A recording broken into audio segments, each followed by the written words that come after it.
بڑا مظہر علامہ اقبال کی ذات ہے۔ 20ویں صدی کا مفکر، فلسفی، مشرق و مغرب کے فلسفے پڑھ چکا، قدیم اور جدید فلسفہ سب کا مطالعہ کیا، اور اس کے بعد اس کو قرآن کی حقانیت پر جو یقین نظر آیا ہے، قرآن کی عظمت جس طرح اس پر منکشف ہوئی ہے، وہ واقعہ یہ ہے کہ مجھے کم سے کم اپنی محدود معلومات کی حد تک عظمت قرآن کا وہ انکشاف کسی دوسرے شخص پر نظر نہیں آتا۔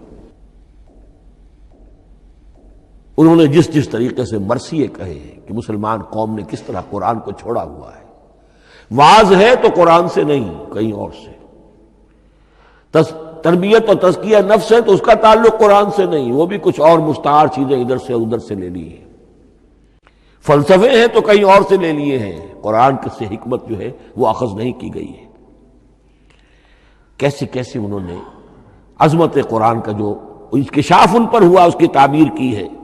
کتاب زندہ قرآن حکیم، حکمت او لا یزا نست و قدیم، حرف اورا ریب نئے، تبدیل نئے، آیا شرمندہ تعویل نئے، فاش گویا ماچے در دل مضمر است، یہ کتابیں نیز چیزیں دیگر است، مثل حق پنہاؤ ہم پیداستو، زندہ و پائندہ و گویاستو، چون بجاں در رفت جہاں دیگر شود، جہاں چو دیگر شد جہاں دیگر شود۔ میں اس میں خاص طور پر 2 اشعار آپ کو اس وقت سنانا چاہتا ہوں۔ انہوں نے حضور سے مناجات کرتے ہوئے 2 اشعار کہے، اس سے آپ کو اندازہ ہوگا کہ انہیں کتنا یقین تھا کہ میرے سارے فکر کا منبع قرآن حکیم ہے۔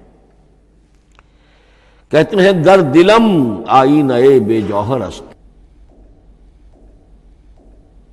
اے اللہ کے رسول صلی اللہ علیہ وسلم، اگر میرا دل اس آئینے کے مانند ہے جس میں چمک نہیں ہے، ورب حرفم غیر قرآن مضمر است، اور اگر میرے پیغام میں قرآن کے سوا کوئی شے شامل ہو گئی ہے، قرآن کے سوا کوئی چیز اس میں چھپی ہوئی ہے، مضمر ہے، پردہ ناموس فکرم چاک کن، تو میرے فکر کی ناموس کے دھجیاں بکھیر دیجئے، پردہ ناموس فکرم چاک کن، این خیامہ راز خارم پاک کن، اس شاہراہ کو اس کانٹے سے پاک کر دیجئے، کانٹا میرا، میں کانٹے کے مانند ہوں، پھر اٹھا کر پھینک دیجئے، روز محشر خار و رسوا کن مرا، بے نصیب از بوسہ پاک کن مرا، قیامت کے دن مجھے ذلیل و خوار کیجیے گا اور اپنے قدموں، اپنے پائے مبارک کا بوسہ لینے سے محروم کر دیجیے گا۔ یہ اتنی بڑی بد دعا جو اقبال اپنے آپ کو دے رہا ہے، تو کس قدر یقین اسے حاصل ہے کہ اس نے قرآن کی ترجمانی کی ہے۔ اب آئیے، بہت چھوٹے چھوٹے 2 اور مضمون ہیں۔ قرآن حبل اللہ ہے، اس کے کیا معنی ہے؟ حبل رسی کو کہتے ہیں، اللہ کی رسی، حبل من مسد، سورہ لہب میں یہ لفظ آیا ہے۔ امام راغب نے اس کی تعبیر کی ہے، استعیر للوصل ولکل ما یتوصل به الی شیء، یا تو تعلق کو حبل سے استعارہ دیا جاتا ہے، استعارے کے طور پر حبل کا لفظ کسی تعلق کے لیے استعمال ہوتا ہے، یا کسی شے تک پہنچنے کا ذریعہ، وہ حبل ہے۔ اب یہ ہمیں لفظ ملتا ہے حضرت علی رضی اللہ تعالیٰ عنہ کی روایت میں، هو حبل اللہ المتین، ترمذی میں یہ الفاظ موجود ہیں، حضرت علی سے منقول ہے رضی اللہ تعالیٰ عنہ، یہی ہے اللہ کی مضبوط رسی، کیونکہ قرآن مجید میں آتا ہے وَاعْتَصِمُوا بِحَبْلِ اللَّهِ جَمِيعًا، تو حبل اللہ کون سی ہے؟ پھر یہ حضرت عبداللہ ابن عمر سے بھی ہے، یہ روایت موجود ہے رزین میں، هو حبل اللہ المتین، یہ قرآن ہی اللہ کی مضبوط رسی ہے۔ اللہ سے اب اس کے 2 پہلو ہیں، ایک تو یہ کہ یہ اللہ سے جوڑنے والی ہے، تقرب اللہ کا ذریعہ ہے، وصول الی الشیء، کسی چیز تک پہنچانے والی شے، اس کا سہل ترین، اللہ کے تقرب کا سہل ترین ذریعہ، مؤثر ترین ذریعہ قرآن حکیم ہے۔ چنانچہ ترمذی میں حضرت عبداللہ ابن مسعود کا یہ قول موجود ہے، القرآن حبل اللہ الممدود من السماء الی الارض، قرآن تو اللہ کی وہ رسی ہے جو تنی ہوئی ہے آسمان سے زمین کی طرف۔ یہ ترمذی میں تو اصل میں اثر ہے، حضرت عبداللہ ابن مسعود کا قول ہے، لیکن یہ کہ زید ابن ارقم سے یہ الفاظ جو ہیں مرفوعاً کہ یہ حضور کے الفاظ ہیں، یہ بھی منقول ہے کہ حضور نے فرمایا کہ القرآن حبل اللہ الممدود من السماء الی الارض۔ اور ایک بڑی پیاری روایت ہے طبرانی کی معجم کبیر میں کہ ایک مرتبہ حضور اپنے حجرے سے برآمد ہوئے، مسجد نبوی کے ایک گوشے میں دیکھا کچھ صحابہ بیٹھے ہوئے قرآن سمجھ رہے ہیں، سمجھا رہے ہیں، پڑھ رہے ہیں، مذاکرہ ہے قرآن۔ آپ کے چہرے پر بڑے بشاشت کے آثار ظاہر ہوئے، خوشی کے آثار۔ آپ چل کر تشریف لائے، پہلے ایک سوال کیا، الستم تشہدون اللہ الہ الا اللہ وانی رسول اللہ وہذا القرآن جاء من عند اللہ، کیا آپ لوگ اس کے گواہ نہیں ہیں کہ اللہ کے سوا کوئی معبود نہیں اور میں اللہ کا رسول ہوں، اور یہ قرآن خاص اللہ کے پاس سے آیا ہے؟ صحابہ کا جواب کیا ہو سکتا تھا؟ بلا یا رسول اللہ، کیوں نہیں اللہ کے رسول، ہم گواہ ہیں، اللہ کے سوا کوئی معبود نہیں، آپ اللہ کے رسول ہیں اور قرآن خاص اللہ کے پاس سے آیا ہے۔ اب آپ نے فرمایا فاستبشروا، خوشیاں مناؤ، فإن هذا القرآن طرفه بأيديكم وطرفه بيد اللہ، اس لیے کہ یہ قرآن وہ شے ہے کہ اس کا ایک سرا تمہارے ہاتھ میں ہے، ایک سرا اللہ کے ہاتھ میں۔ تو وصول الی اللہ کا مؤثر ترین طریقہ، تقرب الی اللہ کا مؤثر ترین طریقہ، سہل ترین طریقہ، شور شارٹ طریقہ وہ قرآن مجید ہے۔ اس اعتبار سے بھی کہ ہے ہی اللہ کی صفت، یہ ہم بحث کر چکے ہیں پہلے، اللہ کا کلام ہے، کلام صفت ہوتی ہے، اور صفت لا عین ولا غیر، یہ قرآن اللہ کا غیر نہیں ہے، ہم سمجھ نہیں سکتے، لیکن یہ کہ ہر صفت جو ہے وہ تو در حقیقت نہ عین ہے نہ غیر ہے۔ دوسری طرف یہی قرآن جو ہے حبل اللہ اس معنی میں بنتا ہے کہ مسلمانوں کو باہم جوڑنے والی شے،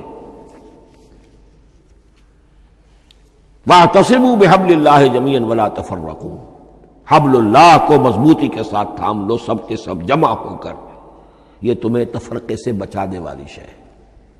اس کی وجہ کیا ہے؟ ظاہر بات ہے کہ انسانوں جو ہے ان کے اندر اتحاد پیدا ہوگا اتحاد فکری کے نتیجے میں، فکر ایک ہو، نظریات ایک ہوں، ویلیوز ایک ہوں، مقاصد ایک ہوں، تبھی تو انسان متحد ہوں گے۔ یہ بھیڑوں کا غلہ تو نہیں ہے کہ چرواہے کی ایک لاٹھی کافی ہے ان کو جمع رکھنے کے لیے، وہ بھیڑوں کا غلہ ہے۔ انسانوں کو جمع کرنے کے لیے کوئی ایسی شے جو تمہیں ایک فکر سے، ایک نظریے سے، ایک مقصد سے، ایک نصب العین سے متصف کر دے، وہ تمہیں جوڑ دے گی۔ اور قرآن وہ شے ہے جو ایک فکر دیتا ہے، ایک خیال دیتا ہے، ایک نظریہ دیتا ہے، ایک عقیدہ دیتا ہے، ایک مقصد دیتا ہے، ایک نصب العین دیتا ہے، اللہ کے لیے جینا، اللہ کے لیے مرنا، ان صلاتی و نسکی و محیایا و مماتی للہ رب العالمین، ایک آئیڈیل دیتا ہے محمد الرسول اللہ کی شکل میں، لقد کان لکم فی رسول اللہ اسوۃ حسنہ۔ اب قرآن وہ چیز ہے کہ جو تمہیں آپس میں جوڑتی چلی جائے گی، تمہارے درمیان اتحاد پیدا ہو جائے گی۔ آخری چیز، مسلمانوں پر قرآن مجید کے حقوق کیا ہیں؟ یہ صرف اشارہ کروں گا اس لیے کہ اس پر میرا کتابچہ موجود ہے، اور اس کتابچے کو اللہ تعالیٰ نے بہت قبول عام عطا فرمایا۔ اس کا انگریزی ترجمہ کیا ایک صاحب نے، از خود کیا، خود ہی ٹائپ کیا، خود ہی چھپوایا۔ عربی ترجمہ ایک صاحب نے کیا، خود کیا۔ فارسی ترجمہ ایک صاحب نے کیا، خود کیا، بغیر کسی معاوضے کے۔ ملیشیا میں وہ چھپ چکا ہے، لاکھوں کی تعداد میں عام ہو چکا ہے۔ پھر میں نے ایک موقع پر 1970 میں رمضان مبارک کے دوران آخری اشرے میں مولانا بن نوری رحمۃ اللہ علیہ تشریف لائے ہوئے تھے مدینہ منورہ، اور میں نے بھی وہ پورا رمضان مبارک اس سال وہیں کیا تھا۔ میں نے ان کو دیا تھا کہ آپ دیکھیے اس میں کوئی غلطی ہو تو مجھے بتا دیجئے، میں اسے بڑے پیمانے پر شائع کرنا چاہتا ہوں۔ انہوں نے حالت اعتکاف میں مسجد نبوی میں پڑھا ہے، صرف ایک جگہ ایک جملے میں انہوں نے اصلاح تجویز کی، وہ میں نے کر دی۔ اس اعتبار سے اب یہ کتابچہ جو ہے مصدقہ ہے مولانا محمد یوسف بن نوری رحمۃ اللہ علیہ کا۔ اس میں اللہ تعالیٰ نے جو بات مجھ سے کہلوا دی تھی تقریباً 30 سال پہلے کی بات ہے، ہر مسلمان پر قرآن مجید کے 5 حقوق حسب استعداد و توفیق عائد ہوتے ہیں۔ پہلے یہ کہ اس پر ایمان ہو جیسا کہ ایمان کا حق ہے، صرف زبانی ایمان نہیں، دل سے یقین کہ یہ اللہ کا کلام ہے۔ اور اس کا نتیجہ کیا ہوگا؟ پھر عظمت اس کی پیدا ہوگی، ایمان و تعظیم، یہ پہلا حق ہے۔ تلاوت و ترتیل، اس کو پڑھے جیسے کہ پڑھنے کا حق ہے، پھر سمجھے جیسے کہ سمجھنے کا حق ہے، تذکر و تدبر، پھر عمل کرے، انفرادی طور پر بھی اجتماعی طور پر بھی۔ انفرادی طور پر جو آپ کی زندگی کے معاملات ہیں وہ آپ قرآن کے مطابق طے کریں، قومی سطح پر حکومت اور ریاست اور قانون اور سیاست اس کے سارے تقاضے قرآن کے مطابق پورے ہوں، اور آخری یہ کہ اس قرآن کو پہنچائیں اور عام کریں، جس کے لیے حضور نے اس حد تک اس میں عمومیت کر دی ہے کہ بلغوا انی ولو آیۃ، پہنچاؤ میری جانب سے خواہ ایک ہی آیت پہنچاؤ، میرا کوئی امتی اس سعادت سے بالکل محروم نہ رہ جائے۔ اول تو خیرکم من تعلم القرآن وعلمہ، تم میں سے بہترین لوگ وہ ہیں جو اسی کے لیے اپنے آپ کو وقف کر دیں، قرآن پڑھیں اور پڑھائیں، سیکھیں اور سکھائیں، سمجھیں اور سمجھائیں۔ اس لیے کہ سمجھنے اور سمجھانے، سیکھنے اور سکھانے، پڑھنے اور پڑھانے کا بھی کوئی ایک لیول تو نہیں ہے، ایک عام لوگوں کی سطح ہے، ایک ان سے اوپر کی سطح ہے، ایک انٹلیکچوئلز کی سطح ہے، ایک جینیس لوگوں کی سطح ہے۔ ان تمام سطحوں پر قرآن کو سمجھانے کے لیے، پہنچانے کے لیے خود بھی تو اوپر اٹھنا پڑے گا، خود اسے سیکھنا پڑے گا، خود اس کی گہرائی میں غوطہ زنی کرنی پڑے گی، اور یہ ایک لائف لانگ پروسیس ہے، یہ کوئی پارٹ ٹائم جاب نہیں ہے، یہ کوئی صرف پیس ٹائم نہیں ہے، یہ کوئی ہابی نہیں ہے، ہمہ وقت ہمہ تن، خیرکم من تعلم القرآن وعلمہ۔ اب آخری بات بتا رہا ہوں، اور وہ یہ ہے کہ قرآن مجید وحی باللفظ ہے، صرف وحی بالمعنی نہیں ہے۔ یہ بحث اصل میں کیونکہ ہمارے پڑھے لکھے طبقے میں کچھ زیادہ ہو جاتی ہے، خاص طور پر جو مشنری اسکولوں وغیرہ میں پڑھے ہوں اور عیسائیت اور اس کے عقائد اور اس کے فلسفے کی کوئی تھوڑی بہت ان کو کوئی چھوت لگ گئی ہو۔ عیسائیوں کے ہاں یہ عقیدہ ہے، اجماعی عقیدہ ہے کہ وحی بالمعنی ہوتی ہے، یعنی وحی کا ایک مفہوم ہے جو نبی پر اتار دیا جاتا ہے، پھر نبی اپنے الفاظ میں اسے ادا کرتا ہے۔ لفظ اللہ کے نہیں ہوتے، لفظ نبی کے ہوتے ہیں، مفہوم اللہ کا ہوتا ہے۔ ان کے لیے مجبوری یہ ہو چکی ہے جس کی وجہ سے انہیں یہ عقیدہ اپنانا پڑا کہ کوئی ایک انجیل ہے ہی نہیں، 104 انجیلوں میں سے وہ انہوں نے 4 سلیکٹ کی تھی کینونیکل گاسپلز، باقی جو ہیں وہ اب وہ ان کو مستند نہیں مانتے، اپوکریفل کہتے ہیں۔ اور میں نے ایک مرتبہ ایک پادری صاحب سے، مسٹر وائٹ ہوتے تھے منٹگومری میں نے ان سے پوچھا which one of them is Bible؟ یہ متی اور یہ لیوک اور مارکس اور جان، ان میں سے کون سی بائبل کون سی ہے؟ تو اس نے جواب دیا none of them is Bible. Bible is in them. ان میں سے کوئی ایک بھی مشخص طور پر، معین طور پر بائبل نہیں ہے، بائبل ان میں ہے بحیثیت مجموعی۔ لہذا ان کے لیے یہ عقیدہ جو ہے وہ لازم سا ہو گیا۔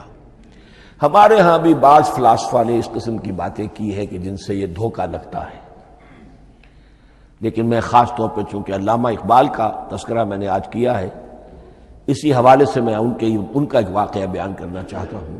ایف سی کالج لاہور کے پرنسپل تھے ڈاکٹر یوئنگ۔ ایک دعوت تھی، اس میں علامہ بھی تھے، وہ بھی تھے. تو ڈاکٹر یونگ نے کہا، وہ بڑا فلسفی تھا،